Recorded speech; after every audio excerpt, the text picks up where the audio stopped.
দোকান কে বানায় দেয়?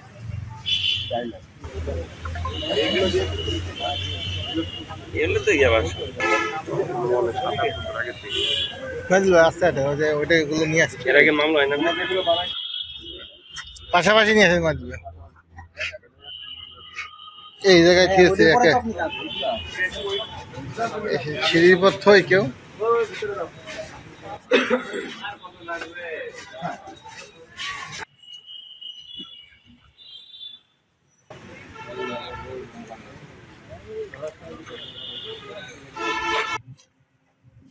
নিয়েছে ওখান থেকে নিয়ে এসে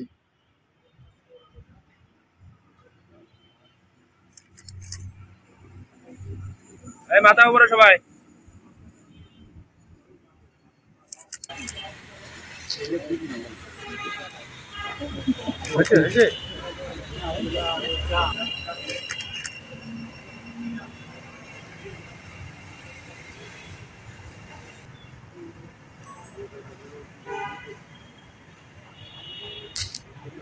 একটু উপর দিকে সামনে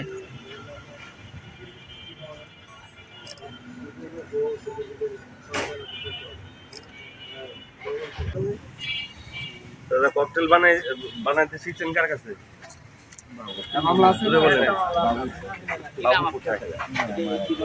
কতদিন আগে শিখছেন ককটেল বানাইতে? হ্যাঁ, কার কাছ থেকে? 7-8 বছর আগে। এনে কয়টা বানাই দিছিলেন? 7-8 আগে 5টা। কিভাবে বানাইতে হয় এনে 4টে পাওয়া গেছে। আরেকটা কি করতেছে? 4টে পাওয়া গেছে। হ্যাঁ, কোন জায়গায়? হ্যাঁ, আরিফুল। এটা কোন জায়গায়? বস্তির পাশে। বুঝছে কি কি দিয়ে বানাইছিলেন এইগুলো?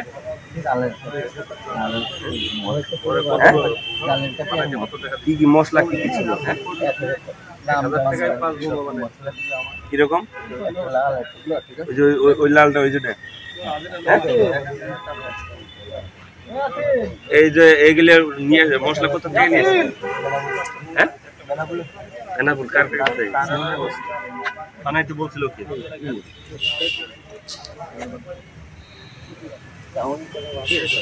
পিছন পিছন পিছন পিছন পিছন পিছন ফুটেজ নেবো সামনে ভাই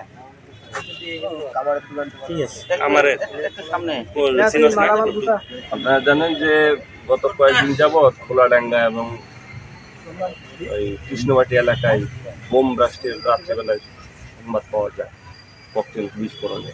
এগুলো সংবাদের ভিত্তিতেই আমরা সোর্স নিয়োগ করি এবং গোপন তথ্যের ভিত্তিতে জানতে পারি যে 12-13 জন এরকম সশস্ত্র ককটেল সহ দেশীয় অস্ত্রশস্ত্র সহ তারা ডাকাতির প্রস্তুতির জন্য কৃষ্ণবাটি মণ্ডলগাতি আদর্শ করা একটি বস্তিতে 70 ঘর বস্তিতে তারা একত্রিত হয়েছে এবং পরামর্শ করতেছে। তথ্যের ভিত্তিতে আমরা পুলিশ সুপার মহোদয়ের নির্দেশক্রমে থানা পুলিশ সহ আমরা ডিবি পুলিশের কয়েকটি টিম একযোগে সেখানে অভিযান পরিচালনা করি। সেখানে বস্তির একটি ঘরে অভিযান চালাই। সেখান থেকে তারা একটি পুকুরের লাভ দেয়।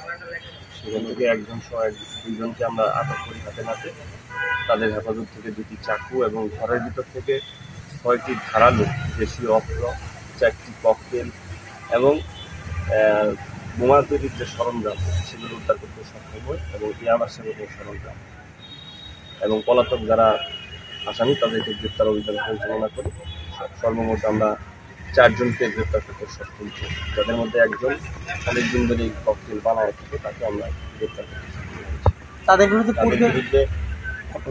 গত 5 তারিখের একটি অভিযোগ পাই যে তারা এক ব্যক্তিকে পথর গতিরোধ করে তারা টাকা এবং মোবাইল চুরি করে নেয়।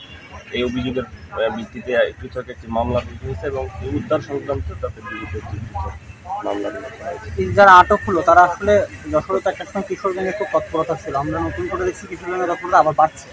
এই আটককৃতরা কিশোর গ্যাংয়ের সাথে জড়িত কিনা সংক্রান্তে আমাদের পুলিশ সুপার মহোদয়ের বক্তব্য এবং আমাদের উদ্যোতন কর্তৃপক্ষরা